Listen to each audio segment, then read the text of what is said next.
Hello, friends. Good morning. I'm going to recite my last poetry of my poetry book. That poetry name is Shadhinotar Shad, Taste of Freedom. This was written close to 31 year back. So this is the shape of the poetry book. You can see it. So I was holding this book for last 31 years, my own poetry books, and the last poetry was right. It's the last page is eaten by small kind of insects. So still I'm holding. I have few more copies. It is there in some other places. So I have deposited few books in libraries and all, but I was having very limited copies. But this is the poetry. So this poetry is talking about what is that? It is talking about taste of freedom. So it is talking about 1947 freedom. So this freedom is encoded over here. The text is encoded over here. So I want to decode this poetry, my last poetry book, which is written, I told you, 31 years back. তো 31 বছরের আগে আমার যে কবিতাটা ছিল তার কবিতার last পেজটা কেমন ছিঁড়ে গিয়েছে, মানে একটা যেমন তানপুরার যেমন তারটা ছিঁড়ে গেল, কিন্তু সেটা তবুও এটার সাথে জুড়ে দিলে কিন্তু একটা বইয়ের অঙ্গ হয়ে যাচ্ছে। তো ভারতবর্ষের স্বাধীনতার ইতিহাসকেও কিন্তু সেভাবে যদি আলোচনা করা যায়, আমরা অনেক লড়াই করেছি, কিন্তু শেষ লড়াইটা আমরা লড়াই করতে পারিনি, সেটা কিন্তু ছিঁড়ে গেছে, আমাদের ছেঁড়া তারের মতো হয়ে গেছে, স্ট্রিং হয়ে গেছে। আমি যেটা বলেছিলাম, যারা স্ট্রিং থিওরি নিয়ে অনেক পড়াশুনো করছিল, যারা আমি স্ট্রিং থিওরিতে, what is string theory? String theory যেটা অনেক কন্ট্রোভার্সিয়াল ফিজিক্সের থিওরি, যেটা মোর দেন 70-80 ইয়ার্স তার উপরে অনেক রিসার্চ হয়েছে। String theory to understand the particle and to understand the whole universe. So string theory is talking about that one dimensional thing analyzing the whole universe, যেখানে string থিওরিকে অনেক থিওরিকে correlate করতে চাইছে, অনেক বড় বড় সায়েন্টিস্টের থিওরিকে একটা স্ট্রিং থিওরি দিয়ে ওটাকে কোরিলেট করার চেষ্টা করছে পার্টিকেলকে। To understand the particles, the whole universe, the composition, many things are there in the string theory. It's a very complex kind of thing, যেখানে Albert Einstein, Richard Feynman, all those great scientists থিওরিগুলোকে একটা জায়গায় নিয়ে আসার চেষ্টা করা হয়েছিল, যেখানে বোসন আছে, তোমার হাইজেনবার্গ আছে, ম্যাক্স আছে, প্ল্যাঙ্ক আছে, তার সমস্ত অ্যাস্ট্রোফিজিক্সের অনেক থিওরিকে, অনেক জিনিসকে একটা জায়গায়, ইউনিভার্সকে, to understand the universe, and it is very very difficult to understand putting it. It's a very controversial theory, even it is not 100%. The theory is not able to establish all those things in a one platform, probably. That's why research went many years. So still it is going on. The believer of string theory, the, in physics this is an understanding, like, no, so those understanding similar way, we have fought for our freedom for many years. Our grandfather, they have fought for our freedom to against British, to have a unified India. Now in my poetry, right, আমার কবিতাতে unified ইন্ডিয়াটা কিভাবে দেখানো হয়েছে বা unified ইন্ডিয়ার যে মুভমেন্টটা ছিল তার ফেট কি হয়েছে, তার ফেটের মধ্য দিয়ে একটু বোঝার চেষ্টা করা। তো 31 বছর আগে এই কবিতাটা 45th ইন্ডিপেন্ডেন্স অফ ইন্ডিয়ার উপরে এটা লেখা হয়েছিল। আর ওই সময় আমি পাঠও করেছিলাম, আমি খুব ছোট ছিলাম। তো আজকে বড় হয়ে গেছি, বড় হয়ে কবিতাটা একটু অ্যানালাইসিস করার চেষ্টা করছি। কবিতাটা একটু পাঠ করার চেষ্টা করা যাক। যেটা অনেকে স্ট্রিং থিওরিকে অনেকেই বলছে যে কোয়ান্টাম অফ গ্র্যাভিটি। তো কোয়ান্টাম অফ গ্র্যাভিটি, আমার গ্র্যাভিটি সেই হিসাবে দেখতে গেলে স্ট্রিং থিওরি দিয়ে কোনো লিনিয়ারিটি কোনো জিনিসের কিছু করা যাবে যেটা আমাদের স্বাধীনতা সংগ্রামের, সেটা করার আমি চেষ্টা করছি। আমি কঠিন স্ট্রিং থিওরিতে যাচ্ছি না। যারা স্ট্রিং থিওরি বোঝে, যারা ফিজিক্সের ভালো স্টুডেন্ট, যারা অ্যাস্ট্রোফিজিক্স নিয়ে পড়াশুনো করছে, থিওরিটিক্যাল ফিজিক্স নিয়ে পড়াশুনো করছে, যারা আইনস্টাইনের থিওরি অফ রিলেটিভিটি পড়তে ভালোবাসে, যারা বোসন নিয়ে কাজ করছে, যারা আরও ছোট ছোট পার্টিকেল নিয়ে জানার চেষ্টা করছে, তাদের জন্য কোয়ান্টাম মেকানিক্স নিয়ে যারা কাজ করছে, ম্যাথমেটিক্যাল ফিজিক্স নিয়ে যারা কাজ করছে, তাদের ক্ষেত্রে চলবে। আমি জিনিসগুলো খুব একটা বুঝি না, বোঝার মতো যোগ্যতাও নেই, তবুও কবিতাটাকে একটু পড়ার চেষ্টা করছি। কবিতাটা ছিঁড়ে গেছে, কবিতাটা ছেঁড়েনি, বইটা ছিঁড়ে গেছে। কবিতাটাকে তো ছেঁড়া যায় না, দেশটাকে ছেঁড়া যায়, কবিতাকে ছেঁড়া যায় না, কারণ কবিতাটা মন থেকে তৈরি হয়েছে। তো মনের মধ্যে কবিতাটা আছে। কবিতাটার কয়েকটা লাইন আমি পড়ে শোনাবো। কবিতার নাম স্বাধীনতার স্বাদ, টেস্ট অফ ফ্রিডম। এই কবিতাটা লিখতে গিয়ে আমার যে জনের কথা মনে পড়ছে সেটা হচ্ছে যে পার্থ ঘোষ, গৌরী ঘোষ। ছোটোবেলায় যখন আমি গ্র্যাজুয়েশনে পড়াশুনো করতাম, আমি পার্থদাকে যখন অল ইন্ডিয়া রেডিওতে কাজ করতেন, আমি গ্র্যাজুয়েটে পড়াশুনো করতাম বায়োলজি নিয়ে, আমি কবিতা শিখতে যেতাম। কবিতা আবৃত্তি কী করে করতে হবে আমাকে পার্থদা, গৌরীদি, ওনারা বেঁচে আছেন কি না আমি জানি না, তখন পার্থদা অল ইন্ডিয়া রেডিওতে চাকরি করতেন। ওনার বাড়ি ছিল লেক টাউনের দিকে। লেক টাউনে বাড়িতে যেতাম, কবিতা শেখার খুব শখ ছিল।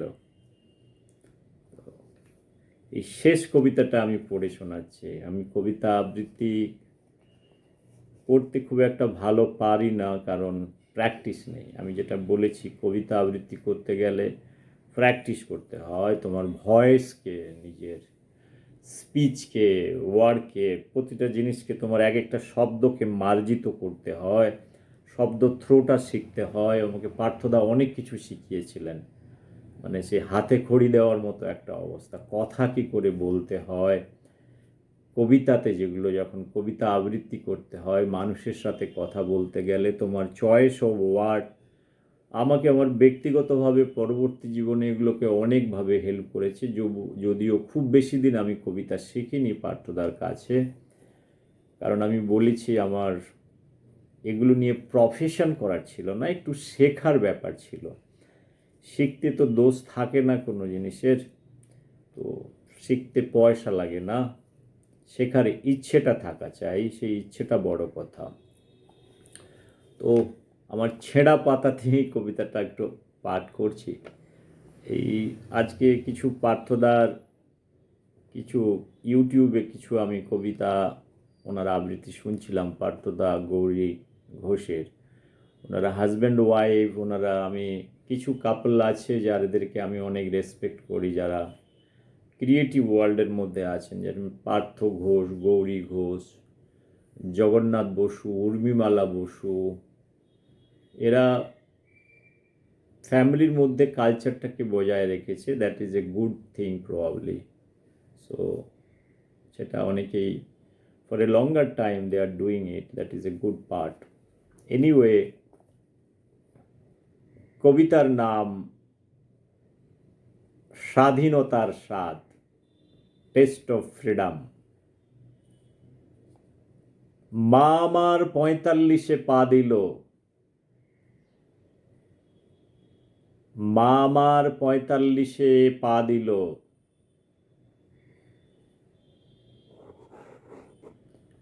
পথ পথ করছে নীল আকাশের নিচে, শহীদ বেদিতে মালা পড়ছে, পড়ছে কাঁটার আঁচড়।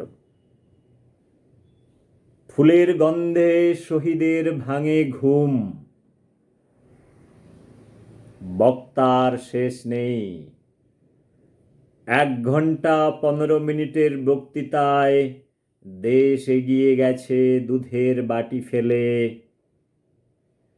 চিবুচ্ছে মোগলাই কাঁটা চামচ আর হাড়ের জুস। মরা মায়ের চোখের জল মুছতে ব্যস্ত শোষকের দল, ব্যস্ত সীমান্তের কাঁটাতারের বেড়া। পরমাণু চুল্লি নির্বিঘ্নে বানিয়ে যাচ্ছে পোড়া রুটি। 50 কোটি বেড়াল উঁকি দেয় রান্নাশালে, লঙ্কার ধোঁয়া খেয়ে ঘরে ফেরে। মা আমার এগিয়ে যাচ্ছে তর করে, যেন এক বুলেট প্রুফ গাড়ি। মা আমার শক্ত পাথর, চোখের জলে বন্যা হয় না, শাড়ির আঁচল ভেজে না, চোখের কাজলে চোখের জল যায় শুকিয়ে। মা আমার দয়াময়ী, আটার বাটি ফেলে দিয়ে বলে, খোকা ফ্যান খাবি আয়। মা আমার দয়াময়ী হাবলু বাবলারা মায়ের ছেঁড়া শাড়ির ফাঁক দিয়ে আকাশ দেখছে আর ফেলছে দীর্ঘশ্বাস। অন্ধ ভিখিরি চোখে দৃষ্টি পায় দুর্লভ দর্শনে, ভিতরে রান্না হয় আদা আর কাঁচকলা। খালি পেটে ঢেকুর মারে বাল বাচ্চার দল, মায়ের মুখ যেন মামনির ডল। খাটে শুয়ে থাকা বুলডগ দিব্যি চেটে খায় প্রভুর পায়খানা। মায়ের গলার লকেট যেন চাঁদের হাসি, মায়ের হাতে ছাতু তুলে দিতে মা বাধা দেয় হাতের বালা। শান্তি যেন চাকার তলায় চাপা পড়া রক্তের ডেলা। ফুলের গন্ধে ঢাকা পড়ে হিংসার বীজ দাঁত, শাঁখের আওয়াজে চাপা পড়ে মায়ের কান্না। ভ্রাতৃত্ব যেন যমজ ভাইয়ের একই ইন্টেস্টাইন, এক গর্তে পড়ছে খাবার, জারণ হচ্ছে একসঙ্গে, ঢেকুর দিচ্ছে একসাথে। অত্যুৎসাহী নীল আকাশের দিকে চেয়ে ভাবেন, হেতা উল্টো রথের মেলা, হেতা দড়িকে টানে রথ, সস্তায় গঙ্গা প্রাপ্তি, এর চেয়ে আর ভালো কি। হেতা উল্টো রথের মেলা, হেতা দড়িকে টানে রথ, সস্তায় গঙ্গা প্রাপ্তি, এর চেয়ে আর ভালো কি। ফ্রেন্ডস, এই কবিতাটি বললাম আমি 31 বছর আগের লেখা। 45th ইন্ডিপেন্ডেন্স ডেতে এই কবিতাটি আমার লেখা এবং পাঠ করা হয়েছিল। 45 বছর আগে ভারতবর্ষের পলিটিক্যাল অ্যান্ড সোশ্যাল সিচুয়েশন অনেক খারাপ ছিল। তার থেকেও বড় যে স্বাধীনতা নিয়ে যেটা কথা ছিল, সেই স্বাধীনতা আমাদের, যেটা আমি বলেছি এতক্ষণ পর্যন্ত, স্ট্রিং থিওরির কথা বলছি আমি। স্ট্রিং থিওরি মানে একটা তুমি একটা স্ট্রিংয়ের মধ্যে তার সমস্ত জিনিসগুলোকে তুমি চাইছো, একটা কন্টিনিউটি চাইছো যে জিনিসটার মধ্যে, সেটা কিন্তু হয়ে ওঠে না। স্ট্রিং থিওরির ব্রেকআপ হয়ে গেল 1947-এর, এটার ব্রেকআপ হয়ে গেল। ব্রেকআপ হয়ে আমাদের যে ফ্রিডম মুভমেন্ট ছিল, যেটার উদ্দেশ্য ছিল, ইডিওলজি ছিল, যেগুলো ছিল, সমস্ত কিছু ছিল, আমরা ইউনিফাইড ইন্ডিয়ার স্বপ্ন দেখেছিলাম, সেই স্বপ্নটা কিন্তু ভেঙে টুকরো হয়ে গেল। কারা করলো, কী জন্য করলো, সেগুলো নিয়ে আমি যাচ্ছি না, আমি আউটকামটার কথা বলছি। ভারত হয়ে গেল, পাকিস্তান হয়ে গেল, 1971 বাংলাদেশ পাকিস্তান থেকে সেপারেট হয়ে গেল, ধর্মের ভিত্তিতে হলো। তো এই জিনিসটা ধর্ম কতটা সাথ দিয়েছে, কতটা সাথ দেয়নি, সেটা সবাই জানে। অ্যান্ড এগুলোর পেছনে অনেক কারণ আছে, যে কারণগুলো অনেক কমপ্লেক্স। ওটা স্ট্রিং থিওরির মতোই কমপ্লেক্স। আমি যেটা বলতে চাইলাম, স্ট্রিং থিওরিকে বলার চেষ্টা করেছিলাম, এখানে অনেকের ফিলোসফি, যেটা আমাদের theory is nothing but A philosophy, যেটা আইনস্টাইনের কথা বলছি, জেভিএস হ্যালডনের কথা বলছি, রিচার্ড ফেনম্যানের কথা বলছি, সত্যেন বোসের কথা বলছি, বোসন, এই সমস্ত যে পার্টিকেল নিয়ে যেগুলো কথা হচ্ছে, যেটা ইউনিভার্সের মধ্যে, theory of gravity, that is ডাইমেনশনের কথা বলছে, অনেক কিছু জিনিস নিয়ে কথা বলছে, mathematical physics, theoretical physics, many things are there. Similar way, our freedom movement is a kind of a cocktail complex subject. ওটাকে ডিকোড করা অনেক কষ্টের। It is very very difficult to decode this. The way this your theory of string theory is there is a complex. This string theory extended many research that has been conducted to understand the string theory and to establish that. It has not been successfully established, I told you. So there are many theories is try to integrate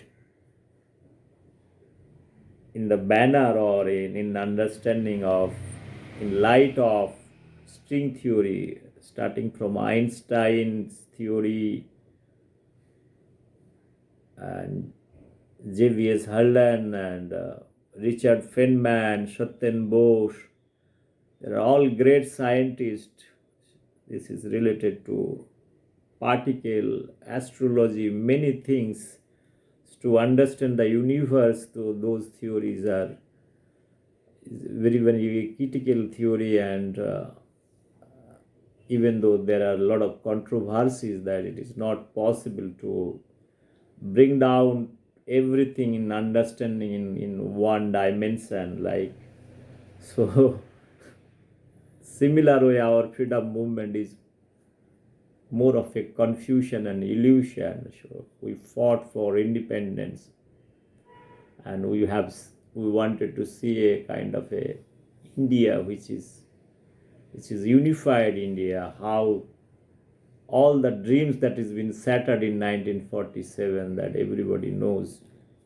So this poetry is a very critical poetry for me to write. At the age of 1920, this poetry was written. So at the age of 20, I have started to write this poetry. Probably it took me a little 1 year to give a 1.5 years to give me a little shape of this poetry. As I have told you, writing poetry is a very very tough thing. So writing imaginary poetry is tough thing. Poetry writing, every time I say, once you want to write a poetry, if you want to write a good poetry, one should not write many poetries. Once you write, you keep it for few days, few months, then you see that how you are selecting the word, what is the meaning you want to draw, what is the message you want to convey. There are many issues are involved in writing a poetry. It is in the condensed form of so much thought process in a single poetry of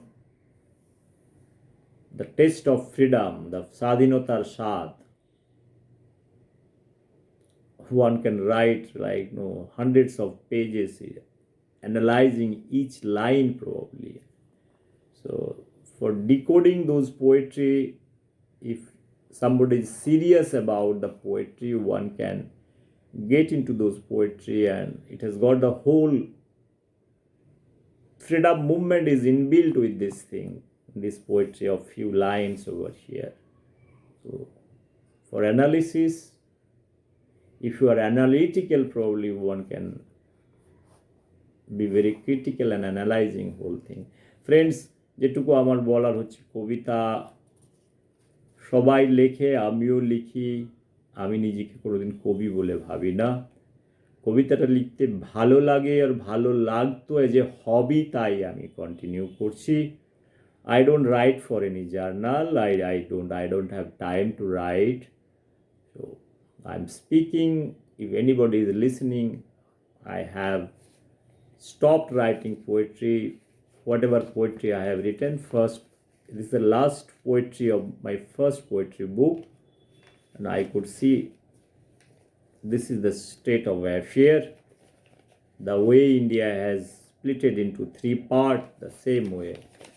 Now this is splitted one, this is one, and this is one.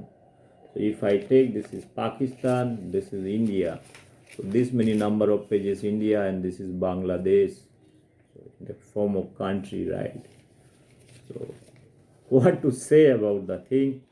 I am trying to reorganize my poetries in the form of a book. I have one more book that is also close to 60-65 poetries.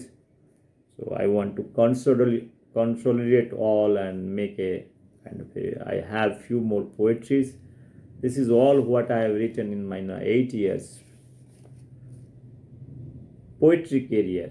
So if I divide the career also, this was my hobby career. So after that I have left poetry because of many things, because I told that poetry doesn't give you anything, it doesn't fit the society, it's useless thing to write poetry. I have given up everything. So now, because of this corona has told that you have enough time now, you do little exercise.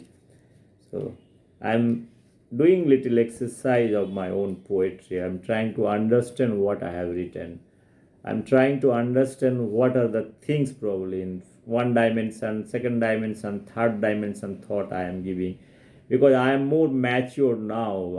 At the age of 16, 17, 18, 19, 20, 21, the kind of maturity level, the kind of poetry I have written, definitely I want to go back and refresh my youth, what I used to write, or those are very kind of a junk food or not.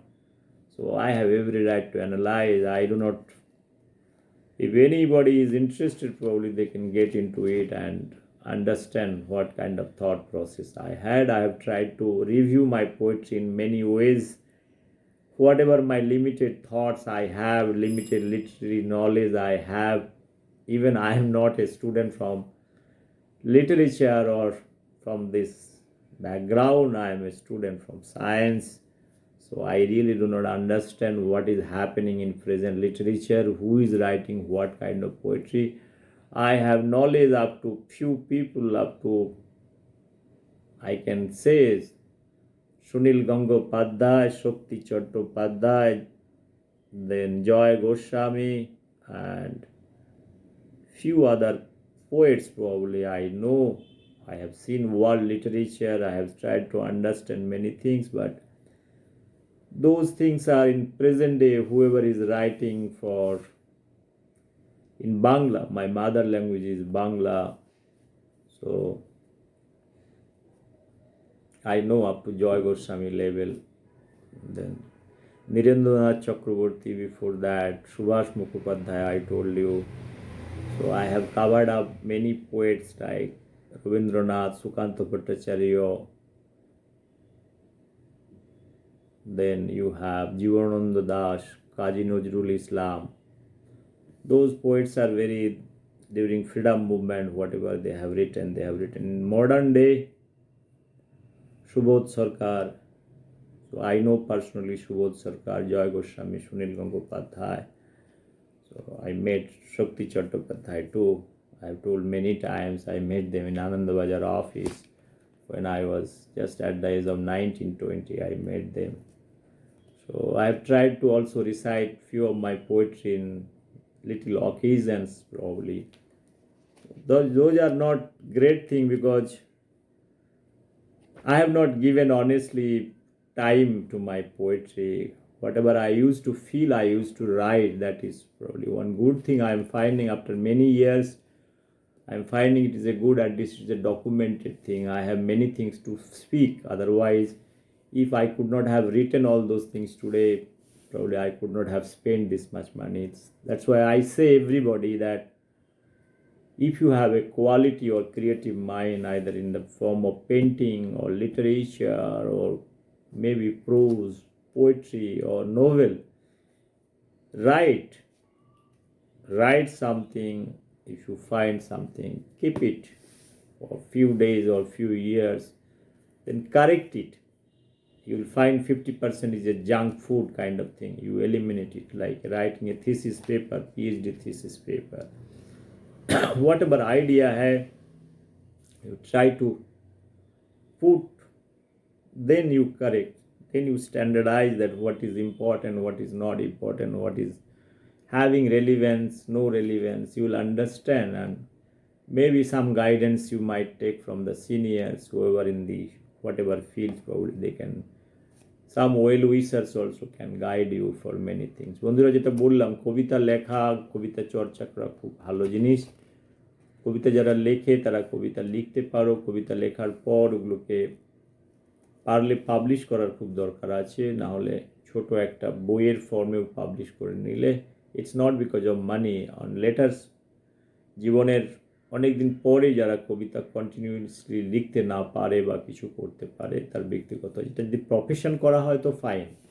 কেউ যদি মনে করে আমি কবিতা লিখে আমার জীবন আমি চালাবো, কবিতা লিখে আমি করবো, সেখান থেকে অনেক কিছু জিনিস করা যায়, সেগুলোকে সিরিয়াসলি নিলে। যারা সিরিয়াস নয়, যারা অ্যাকাডেমিক জিনিসটাকে, কারণ তোমার প্রফেশন আছে। আই হ্যাভ লেফট, আমি কবিতা ছেড়ে দিয়েছি, আমি বলে দিয়েছি যে কবিতা তোমাকে কিছু দেয় না। তো যেটা ছোটোবেলায় আমি বুঝতে পেরেছিলাম, এই যে ক্ষুধা রাজ্যে পৃথিবী গদ্যময়, পূর্ণিমা চাঁদ যেন ঝলসানো রুটি।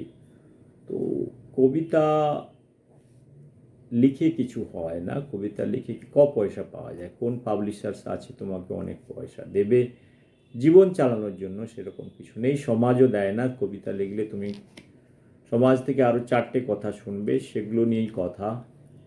তো জীবনে প্র্যাকটিক্যাল হয়ে কাজকর্ম করার সাথে সাথে হবি হিসেবে যদি এটাকে কন্টিনিউ করা যায়, সেগুলোকে রাখা, তোমার এগুলো তোমার নিজের ক্রিয়েশন, এগুলোকে তোমার পেন্টিং হয়ে গেল, কোনো তুমি নোবেল লিখলে বা কিছু করলে, এগুলোকে রাখা, সংগ্রহ করে রাখা আর পাবলিশ করা। ছোট ম্যাগাজিন, বড় ম্যাগাজিন, যেখানে পারা যায় এগুলোকে একটা পাবলিশ করারও দরকার আছে। পরে when you are after 45, 50, you will understand that those things what you have written, তুমি নিজে আলোচনা করতে পারবে যে আমি ছোটোবেলায় কেমন ছিলাম, আমার পেন্টিংটা কেমন ছিল, আমার ক্রিয়েশনটা কেমন ছিল, কেমন লিখতাম, কেমন বাংলা শব্দগুলো বেরোতো, সেগুলো নিজেই ব্যাপারগুলোকে বোঝা যাবে।